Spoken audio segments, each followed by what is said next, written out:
In this next section, we are going to talk about creating a feather with the number 4 round brush, or what I call the detail brush.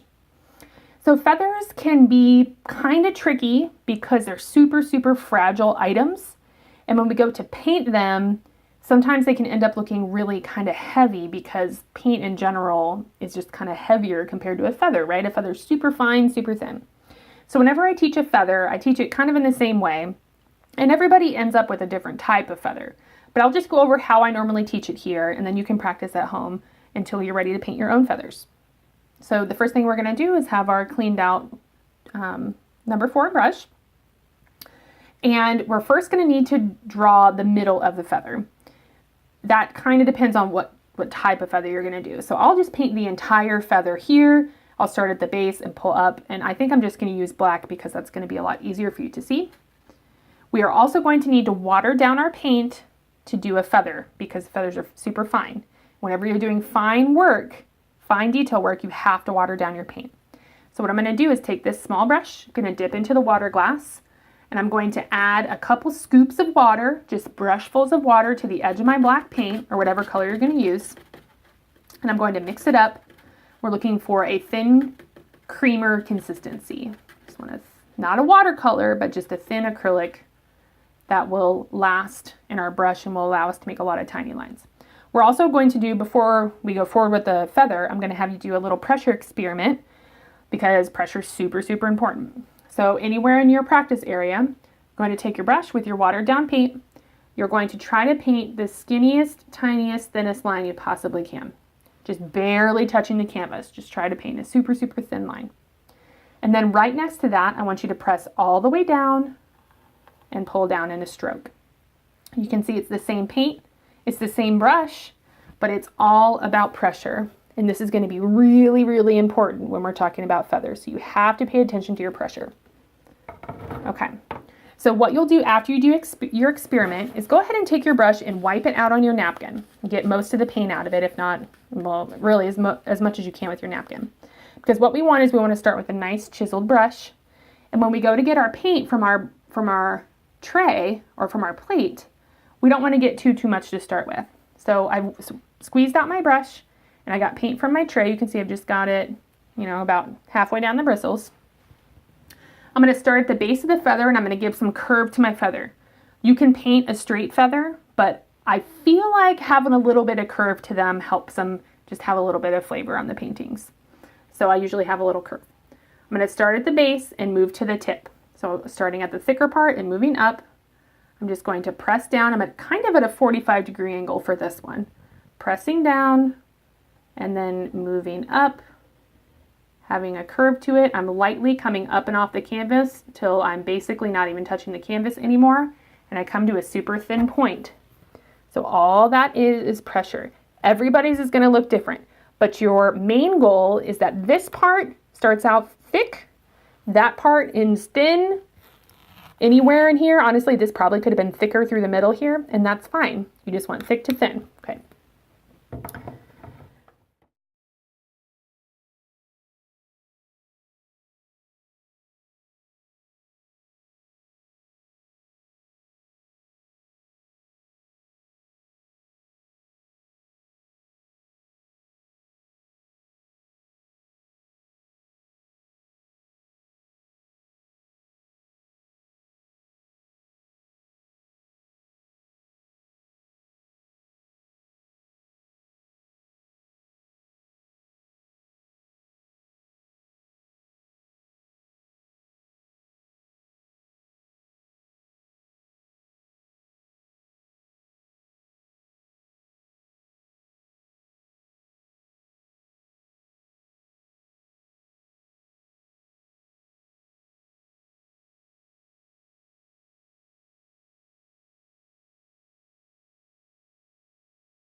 Now when we start to talk about all of the little pieces of the feather, all of the little side pieces, It's, again, going to be super important about the pressure.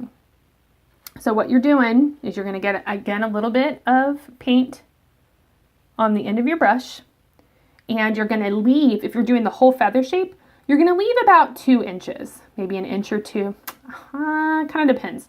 I'd say probably at least an 1.5 inches.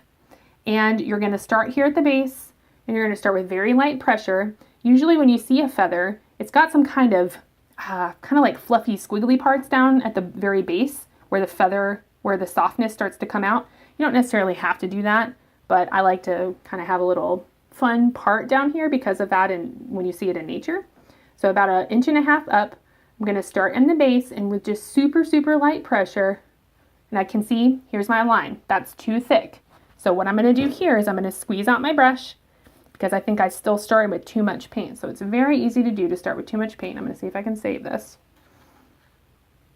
I'm going to come in and just really lightly give it a couple little pieces.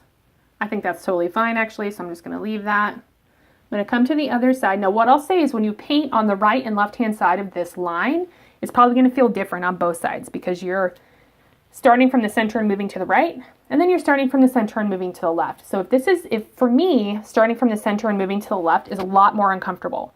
So if that's uncomfortable for you, you can always pick up your whatever painting you're working on or your example, whatever example piece, and you can turn it over. And when you turn it over, then you can paint again from left to right if that's the most comfortable thing for you to do. So that's what I'm going to do right here. I'm just going to add kind of little fuzzies. Again, if that isn't your thing, skip this part for now. Go ahead and do the more shaped area of the feather. You can always add those in. You don't necessarily have to do that at the beginning, but I like to start at one end and just move up a bunch. I'm going to start here at the base, and when you're painting on either side, you're going to go essentially in the direction of where this end point is. So when I make a line coming out of the base of the feather, it's going to have a curve that goes up because it's coming up to meet this point essentially visually. So when I do this, I'm not going to come out at a 90-degree angle. Feathers aren't going to grow out like explosions, like to the left and right. They have some curve to them. They have some form. So as I start down here, I'm going to start at the base and draw a line that has kind of that upward point to it, right? Then I'm just going to move up a little bit and draw some more that have that upward motion. Because the whole goal of this is once you get closer to the top, it's going to come to a somewhat of a point, right? The point of the feather. So you don't want it to continue to go outward, outward, outward. You want it to have that upper curve. And you're just going to build on this. So start with a little bit of paint and just watch your curve.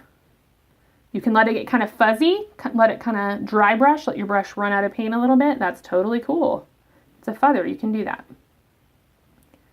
This is a really, really delicate technique. So if pressure has always kind of been a problem for you, I would definitely suggest doing this experiment over here a few times, because even if it's not natural for you, you will eventually figure out the pressure. I promise. So I'm getting on the right hand side here, I'm kind of filling this in as we go. And then as I'm getting to the very tippy tip of the original line I drew, I'm just going to have some of my little feathery bits match up to it. And I'm going to stop right there on this side. You can always fill it in more, but that's kind of the basis of that side. I'm pretty sure that's too thin right here. I'll have to add more. But I'm going to leave that for now.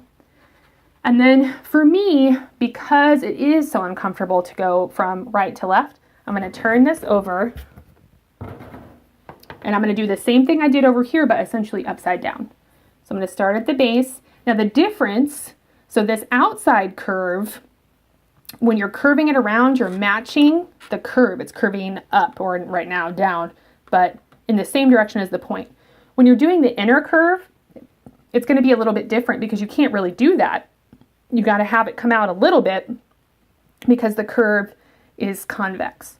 So when I'm starting in here, I'm essentially going to just let the pieces mirror the width of the other side. So you want them to be about the same kind of like length or width. but I'm letting these pieces, I'm going to turn it over so we can kind of get an idea what it's going to look like when we're done. I'm letting these pieces sort of grow up, definitely pointing to the, you can see how they're all kind of pointing to the top left corner. So again, they're not coming out at a 90-degree angle. They're still coming up, and they will eventually meet that tip again on this side. And it gets a little easier as you do this left-hand side, because you can kind of be a little, I hate to say messy, but you can kind of be a little messy because this side's already done. So when you put your brush down, you don't really have to worry about where it's going to land. When I'm doing the left-hand side here as well, my pieces sometimes end up being a little shorter, and that's kind of, again, kind of a personal preference of how you want that to be. So after you get a good basis down, again, on both sides of the curved feather, both of these are pointed somewhat up.